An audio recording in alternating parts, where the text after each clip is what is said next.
and China is firmly committed to safeguarding the interests of itself, leaving its trade partners better off. Major trade partners were mentioned in what President Donald Trump described as unfair treatment of America by them and what to expect going forward. The European Union is very, very bad to us. They treat us very, very badly. They don't take our cars. They don't take our cars at all. They don't take our farm products, essentially. They don't take very much. We have a $350 billion deficit with the European Union. They treat us very, very badly. So they're going to be in for tariffs. Most of these countries have had meetings prior to this time. Experts say many more meetings are expected as major realignments are expected to take place. The ability to retaliate is more limited for sellers than for buyers, right? If you need access to consumers in order to keep your economy growing and you don't have domestic demand, which has been the case in China and in Germany, that does limit the degrees of freedom.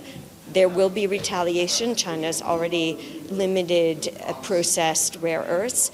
The question is just how that balance of power plays out.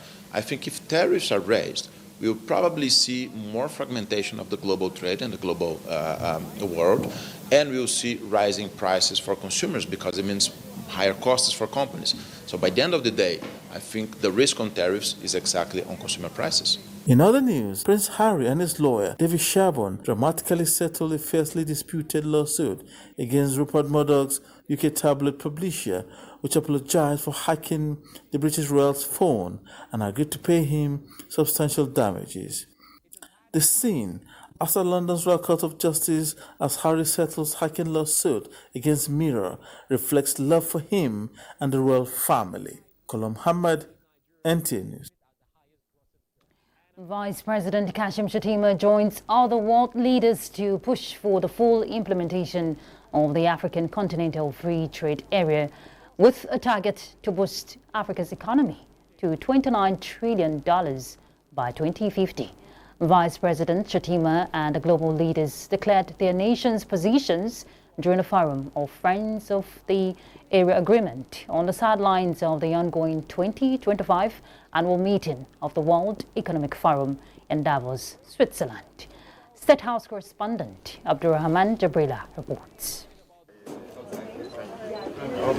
The forum restated Nigeria's readiness to spearhead the agreement and take advantage of the market potential of the sector for the digital transformation and economic integration of the African continent. Vice President Kashim Shettima, addressing the forum, tagged Friends of the African Continental Free Trade Area, turning digital trade into catalyst for growth in Africa, reaffirmed Nigeria's commitment to the agreement as a vehicle for shared prosperity.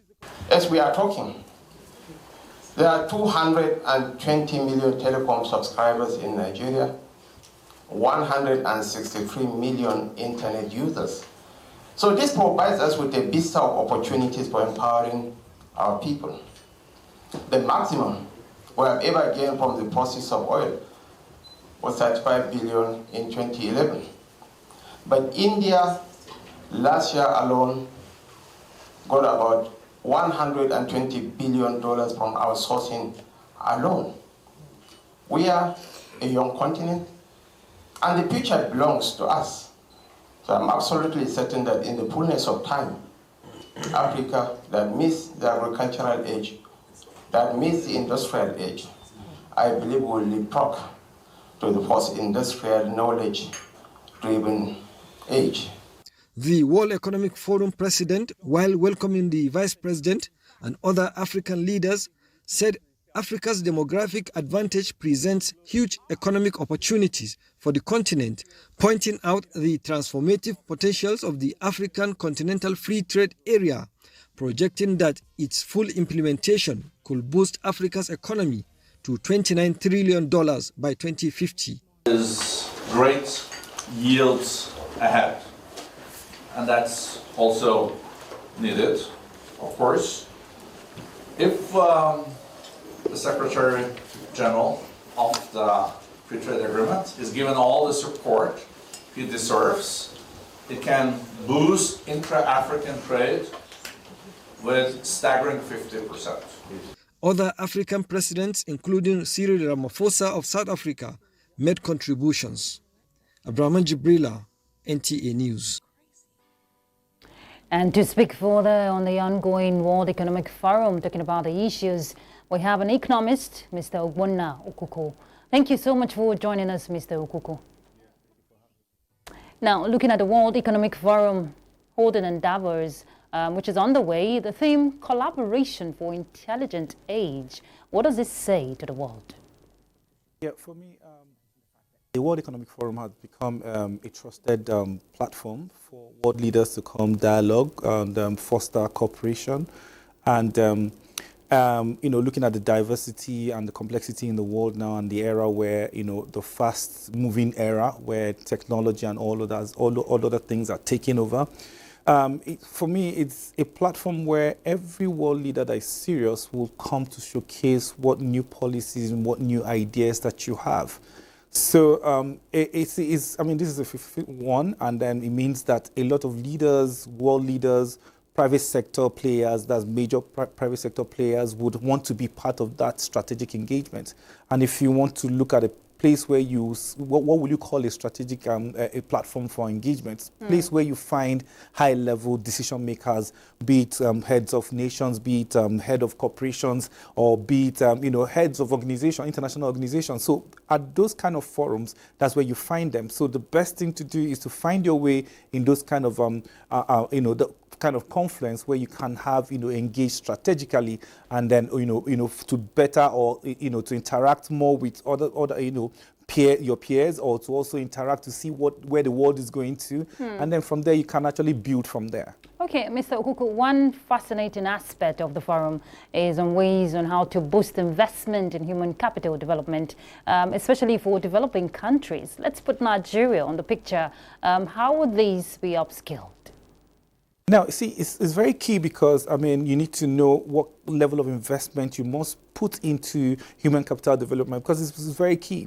I always say this, the distance between a state of anarchy and a centralized state is a well-informed citizenry. So if you don't have your citizens well-informed, educated, they might have access to technology and then they use it for the wrong things. So we need to start from the basics, which is from the kindergarten level, begin so that we can look at our curriculum, how to develop our curriculum to get our children to begin to have means of thinking, having critical thinking, tact, being able to understand how to build on things, how to think, look at life critically. So we need to have a broader form.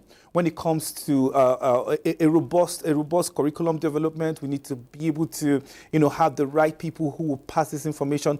Teachers training. There has to be that level of expansion. And again, it's not just on formal education. There's also informal education. We need to look at vocational training. We need to develop our people when it comes to some level of skill sets that you don't learn in the universities, but things that you can learn outside the walls of the university. So there's going to be, look at this year's budget. You can see there's been an increase when it comes to investing in education. But we need to do more. We need to get the private sector to be more involved in education, and again we need to invest more on public schools, because whether we like it or not, there's still going to be that influx of people from the public schools into that the job market at the end of the day. Mr. Okuku, I'd like to come in there, and it's good there's the attention and push for digital skills, especially for young people, but how can Nigeria leverage on the outcomes of the conversations happening at the forum, for economic growth, especially looking at the state of our economy right now? Like I said, the diverse stakeholders that you find there, you see people who are already doing a whole lot. There are a lot of corporations that are interested in doing certain kind of things like upscaling our educational system. That is when you begin to see how you can connect with them directly. In the international organizations who are there, who are looking for how to, give back to the developing countries. Because when you want to do, like, you can't discuss economy, you can't discuss trade, you can't discuss cooperation without discussing education. You can't discuss, and then we're not just human capital development. I mean, we're also going to be looking at healthcare system, access to healthcare, because I mean, it's only someone who's healthy that can also think of how to can think well. So I mean, access to education, access to health, and then like I said, see, we need to plug in. The most important thing is being able to plug in. Have that strategic engagement and see where others are. Look at the, do some, comparison when it comes to your peers. See what they are doing, and then begin to plug in from there. Because you can't be on your own and see what's happening out there. You need to be out there to see what's going on out there. And talking about out there, Niger is well represented at the forum, and we hear nations presenting their positions of their countries. What should Nigerian leaders bring to the table? Our leader, rather, bring to the table. Now, as it is, there are strategies, there are blueprints already. I believe that the government will have some blueprints that they will be discussing out there. And having those blueprints, you need to find the good partners. You need to find strategic partners who you're going to work with when it comes to human capital development. There are some level of audits that needs to happen as far as your educational system is concerned, knowing whether you are doing well. So after those audits, and then those who carry out those audits eventually might be those who are not already existing in your hemisphere. So it has to be people who are out there who probably have done a whole lot when it comes to education. So you need to also look at galvanizing those opportunities that are out there. So what are we bringing to the table? So we're bringing that level platform where we're saying to the world, yes, we're ready to do business. We're ready to embrace a new technology. We're ready to open our horizon when it comes to reasoning and thinking and learning. So those are the kind of things we're bringing to the table. And of course, when we look at those kind of things, we will now begin to see how we can begin to develop ourselves regarding those things that we have to also offer to the world. There are things that we have here that the world should be looking for eventually. So, so just looking at it critically, engaging, and then at the end of the day, take some decisions that will be critical for economic development. Especially investment opportunities, which is boundless in the country. Thank you so much, Mr. Ogbonna Okuko. Thank you for your time. All right, thank you for having me. Right. United Nations Secretary General Antonio Guterres called on Iran to renounce its pursuit of nuclear weapons and improve relations with neighboring countries. While speaking at the 55th Annual World Economic Forum meeting in Davos on this Wednesday, Guterres expressed the hope that the Iranians understand that it is important to, once and for all, make it clear that they will renounce to have nuclear weapons at the same time that they engage constructively with other countries of the region. And with that, having a so-called great bargain that allows them to be fully integrated in the global economy. This is my hope. But it's still possible that things do not go in this direction and that we might have an escalation, and an escalation that could be a dramatic confrontation engulfing the whole region. Now, this is coming after International Atomic Energy Agency Chief Rafael Mariano Grossi claimed that Iran was pressing the gas pedal on its nuclear program and is now very, very close to weapons-grade enrichment. Iran has repeatedly stated that its nuclear program is peaceful with enrichment levels of uranium consistent with a civilian power plant. Right, let's take a break. We'll be back in a moment. Thank you for staying tuned. Nigeria's Minister of Foreign Affairs, Yusuf Tugar, has canvassed for Africa's permanent membership of the United Nations Security Council while advocating for Nigeria's suitability to represent Africa on the global body. The Foreign Affairs Minister was speaking during a panel discussion themed Africa's Momentum at the World Economic Forum Summit in Davos. In his submissions, Yusuf Tugar stated that about 60% of the UN Security Council's resolutions bother on issues relating to Africa, yet excluded from having a permanent seat. He explained that many of the laws promulgated by the Council have adverse implications for Africa, including the deforestation law, which bans the purchase of produce from deforested land in Africa while ignoring the technological companies that produce the machineries that enables deforestation on the continent. While enumerating Nigeria's leadership role, Tugar assured that Nigeria's non-threatening nature has earned the trust of its neighbors who support Nigeria to represent them globally. The minister further advocated to reconsider promises made by developed nations to developing countries at Rio Summit on the transfer of technologies. In other news, Deputy Secretary General of the United Nations, Amina Mohammed, says Africa has unfortunately become the focal point of global terrorism. Kolo Mohammed has more for us. Speaking to United Nations Security Council, Amina Mohammed said terrorism in all its forms poses the greatest threat to peace, security, and sustainable development across the continent at this time. She highlighted that sub-Saharan Africa is responsible for nearly 59% of all terrorism-related deaths. The UN Deputy Secretary says the Sahel region has become the epicenter of the most severe crisis, with terrorism-related fatalities exceeding 6,000 for 3 consecutive years, accounting for more than half of global deaths. She noted that Burkina Faso has emerged as a country with the highest number of terrorism deaths, experiencing a shocking 68% increase, with minimal assistance to combat this trend. Focusing today's discussions on the nexus of security, development and human rights-based policies in Africa counterterrorism efforts. I want to acknowledge and commend the dedication and the sacrifices of member states on the front lines of counterterrorism efforts. Your commitment to protecting civilians, upholding human rights, and fostering resilience in effective communities is integral to our collective pursuit of a lasting peace. She pointed out that affiliates of Al-Qaeda and the Islamic State have extended their reach to the coastal nations of West Africa, with violent incidents surging by over 250% in just 2 years.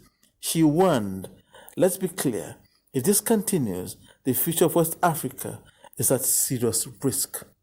Kolo Muhammad, NTA News. The strengthening of cooperative relations between the economic community of West African states, that is ECOWAS, and the United Kingdom dominated conversation at the visit of the UK Minister of State for Defence, Lord Vernon Corker, to the President of the ECOWAS Commission, Dr. Omar Aliou Toure, in Abuja.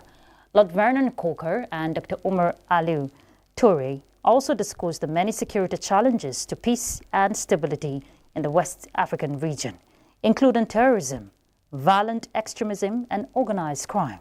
He reiterated the United Kingdom's commitment to further support the efforts of ECOWAS to meet the challenges facing the community and to promote peace, security, and stability in the region.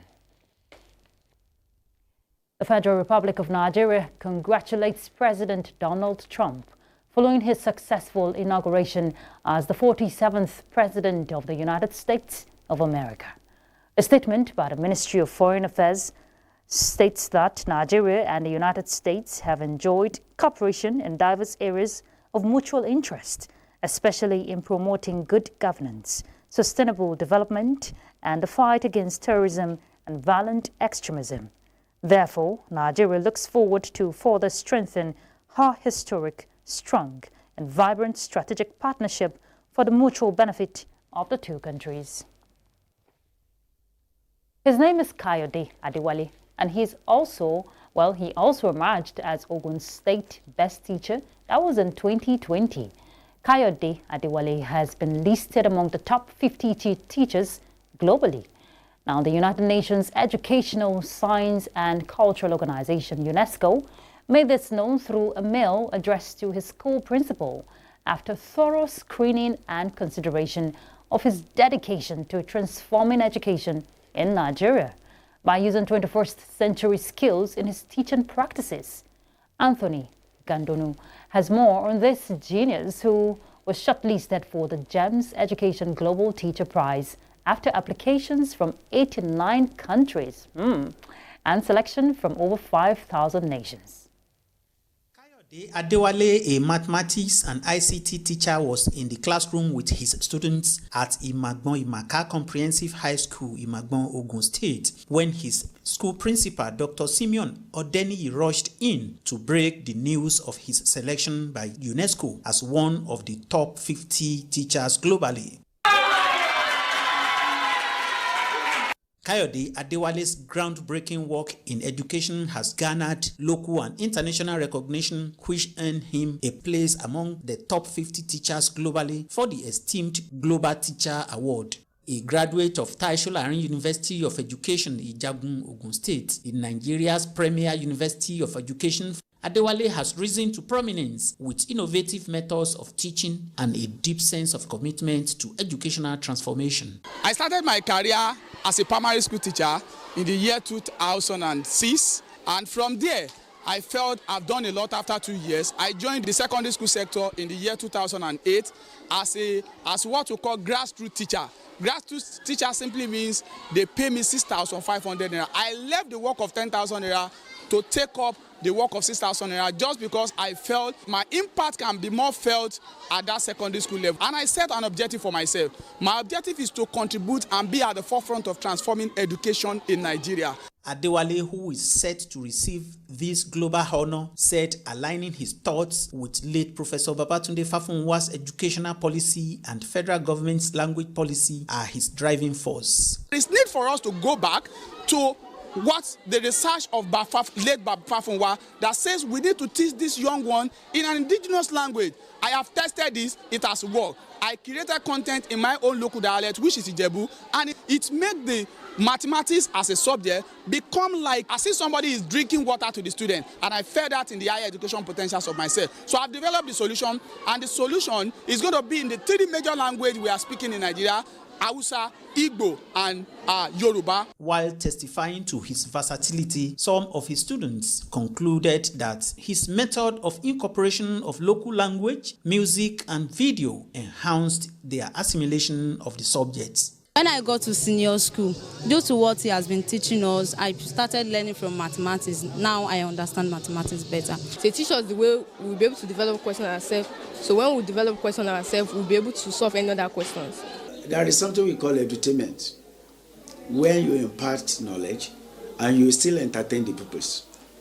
That is one of these methods. Congratulations, Kayode Adewale. Indeed, your remarkable journey inspires hope and pride for Nigeria and Africa. In Ijebu-Ode, Anthony Gandonu, NTA News.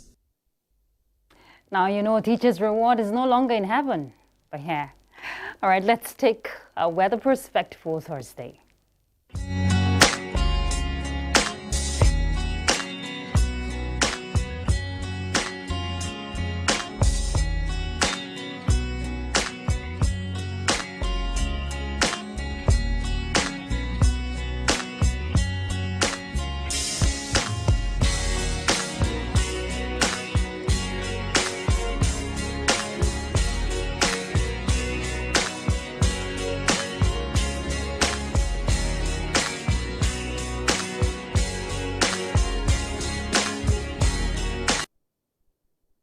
And that concludes the news. Thank you for being part of it. I'm Ruth Aguwele. Bye.